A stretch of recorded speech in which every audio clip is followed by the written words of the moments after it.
Chelsea Football Club's Cole Palmer publicly comes out and calls the trolls out because he's had enough. Furthermore, Caicedo and Tyreek George get brilliant awards from the internal Chelsea team. We've got an update on Nkunku's future as well as Joao Felix's. Joao Felix looks like he's heading over to South America. And finally, a lot of people love to manipulate stats. However, Maresca comes out and basically says why we do not play in transition.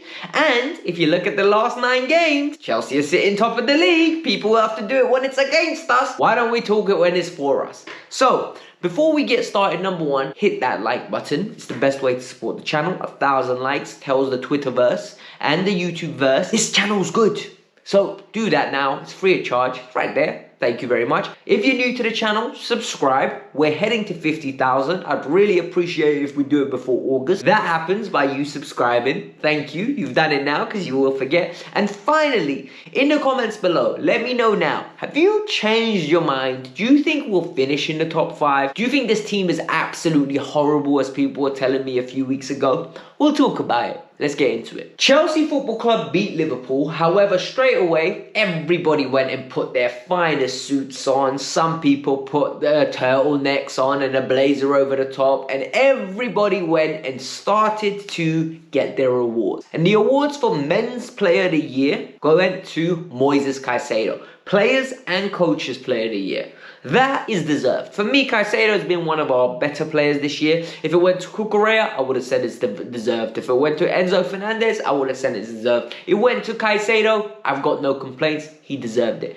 Young Player of the Year went to Tyreek George. For me, Tyreek deserves it. Whilst I think the bigger prospect is Joshua Chempong, I think Tyreek has played more minutes, Tyreek has made a bigger impact, and I also think Tyreek George has had more moments, you know, where he's come into his own, and everyone's like, hey, just that Fulham moment alone won him that award. Genuinely, it's a beautiful moment that no one will ever take away from him. Yesterday, where Chelsea beat Liverpool, what ended up happening was Cole Palmer was in an interview. And what I really liked about that interview was we kind of got to see the behind the camera scenes of how they talk about us. And when I say about us, I mean football fans. People like me on social media. People that genuinely sit there and for a living, I basically talk about football.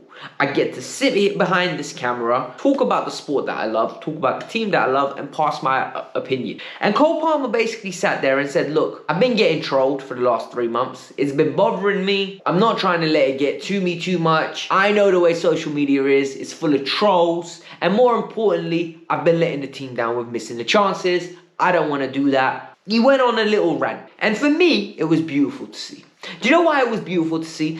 We look at these people as if they're Superman. We look at these people as if they've got their shields on. They're like Iron Man, ready to go to war, and nothing can harm them. But in reality, they're just like every one of us. Imagine if you're a coder at work. If your code ain't doing really well, someone's talking nonsense about you, it's going to impact your confidence. It's the same thing with footballers. And in reality, when you deep what Palmer said, football trolls happen everywhere. I've got trolls. I'm nobody. Genuinely, I'm someone with a channel of 40,000, right? On a good video, 15 to 20,000 people watch. On a terrible video, 5 to 6,000 people watch. Do you know what I mean? And no one cares about me. But even I have trolls. Even I have people that mock me. Even I have people that literally subscribe. As soon as the video is posted, they'll hit the notification that pops up that says the video's up there just to write, you're a terrible YouTuber. Genuinely, there's someone that does that every single video. So, for me, I understand that. It's just part of the game.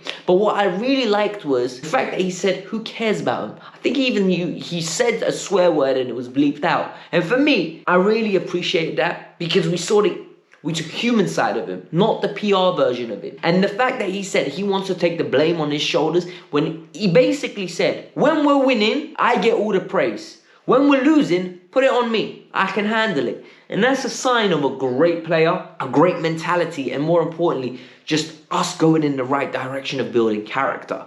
And that's what this team needs. That team needs some dogs. Genuinely, like we need people that don't care. We need people that genuinely are inexcusably themselves. Enzo Fernandez, Moises Caicedo, Noni Madueke. You can really see Levi Colwill was growing into it. Trevor Chalobah is himself. You can tell. Parma is another example of that, and I really like how this team is forming, and that interview was a great moment, and that little rant from Parma, you could see it was soaking it up for so long, and that goal meant a lot to him. Hopefully, that best performance he's had in months comes into a little bit of consistency against Newcastle. Before the game, there was an interview with Enzo Maresca. And you know, Maresca's style isn't for everyone. Look, football is not one-dimensional. There's no right way to play it, right? We all agree. There's counter-attacking football, there's possession-based football, there's other variations that is a mixture of the two. And what we all know is that when it comes to Enzo Maresca, he is wedded to his methods. He believes in total domination. He believes if you have the ball, you're not going to get sucker punched in the face.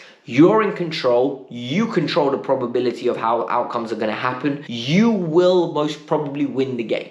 And what he said is, this team is not good enough to play an open transition game. So what people said is, oh, see, we defended well against Liverpool. We didn't have the ball, so that's why we won. That's not what he means. He means we're not good enough to play I attack, you attack games the way we did under Pochettino. Why? Because what ends up happening is you leave your defenders too exploited. Your defenders end up having to literally go one-on-one against some of the world's best attackers that play in the Premier League. Your midfield is open like literally a field, and you got Caicedo running around like a fireman, a part-time one, trying to put flames out left, right and centre after doing his day job of being a footballer. You don't need that. And for me, people used examples of, oh, well, we played that against Newcastle and beat them 2-1. We dominated Newcastle. It weren't you attack, I attack. They said Brighton, bro, we conceded 2 goals against Brighton. We conceded 2 goals against Brighton, and then we had to score 4 just to win that game. That game was not controlled. Then they talk about Wolves. Yes, Wolves, first half 2-2. Second half, we controlled the game. We kept the ball. It was more organised, structured. And guess what happened? We got the third. They came out a little bit. Low block disappeared. And we hit them on the break. That's not I attack, you attack. And he's spot on. What I also want to say is, people have said to me, you're a brown envelope. You're an individual that will only talk about the positives. I've called out Maresca's tactics. I've called out the way the team has been playing. After the Ipswich game is the most negative I've been in years. But I've always said Maresca's not the issue. And you know how I know Maresca's not the issue? Because I went and did some stats, right? When we were bad between middle of December all the way till March, that international break, everyone, 5 wins in 15, 5 wins in 15, and you don't want him sacked. And what did I say? I've always said this and I reiterated it. If he was the good manager from September till December, and he's been a bad manager from December to March, what does that mean? It means we went through a good period and we went through a bad period, meaning he's somewhere in the middle. And since in the Southampton game, 9 Premier League games, have a guess where we sit if that was a table. Because everybody was loving the table, right? From game week 20 to game week 32. No one wants to do it anymore. Why? I wonder why. Because we picked up 9 points from a possible 9. Why? Because people like agendas. People want to just say manager out. What did they do? Well, let me tell you right now what we've done. We got 9 wins, 9 games, 6 wins, 2 points in terms of draws, and 1 loss. That 1 loss came to Arsenal. In my opinion, we were horrible that day. We deserved to lose that day. We didn't create chances, but we didn't have Palmer. We didn't have Jackson. We genuinely didn't have anything to pose a threat. We were toothless. But if you look at those 9 games, right? We've got 20 points. 20 points. That puts us joint first. Manchester City are top by 1 goal. 1 goal difference. We got 5 clean sheets in that period. We scored 14 goals, if I'm not mistaken, and conceded 5. Genuinely, we have been a good team in the last 9 games. We've got 3 games coming up. These are 3 finals. I'm not exaggerating when I tell you. Newcastle away, Manchester United at home, Forest away. I said before this, we needed 4 wins and 2 draws to get it. What we ended up doing is we got 4 wins, 3 wins already. We need 2 wins and it's guaranteed. Genuinely, 69 points will be enough. However, let's go to Newcastle and try to get something bonus. We don't normally do well at Newcastle. Next week, let's go and do it. But it is what it is. I'm here to defend Maresca, I'm here to defend the club, and I'm here to defend the players. Why am I here to defend them? Because they deserve it and they've been brilliant in the last 2 months. This is a young team. This is a team that is missing a few ingredients and we will be competing for a title. Laugh at me all you want, it is what it is. I disagree with you. This summer is going to be super busy at Chelsea Football Club. No cap, no exaggeration. The number of players that need to be moved out, it's wild. First of all, Nkunku, we spoke about it the other day, reports in Germany and France broke out. He has had enough of Chelsea, he wants to leave. Fabrizio's come out, he said one better. He said, it's been decided since the middle of March. Both parties want basically to go in different directions. This is over. They will find a solution straight away. Enzo Maresca now has confirmed he's going to be injured for the next 10 to 15 days. Next 10 to 15 days, have a guess what happens then. Season ends. In my opinion, we will not see Christopher Nkunku playing another game for Chelsea Football Club from now till the end of the season. And you know what the sad thing is? Nobody misses him. Nobody was wondering, where is Christo? Nobody was asking the question, why is Christo not in the squad? And for me, that is very sad because this player came with such a big reputation. And now it's ended up being terrible. The next player, Joao Felix. Joao Felix has gone 11 games, 0 goals, 0 assists. I think he got 1 assist and 1 goal in the cup. They're in the Coppa Italia final. He's played his part to get them there. However, in the league, he's been diabolical. I can't even deny it. I can't even try to spin a narrative. He's not been good. He's genuinely had opportunities, lost his spot. Now they're good playing 3 at the back. He's coming on for charity minutes at the end. You know those garbage time minutes that you get in the NBA? That's what he's coming on for. So what's going on? Reports in Brazil are now stipulating that FLAMENGO have decided to have a discussion with Chelsea to take him on a loan with the option to buy, and the player is open to it. His agent's going to have conversations. However, the option to go to Benfica is there as well. Benfica want to take him on a loan with an option to buy. Let me speak here.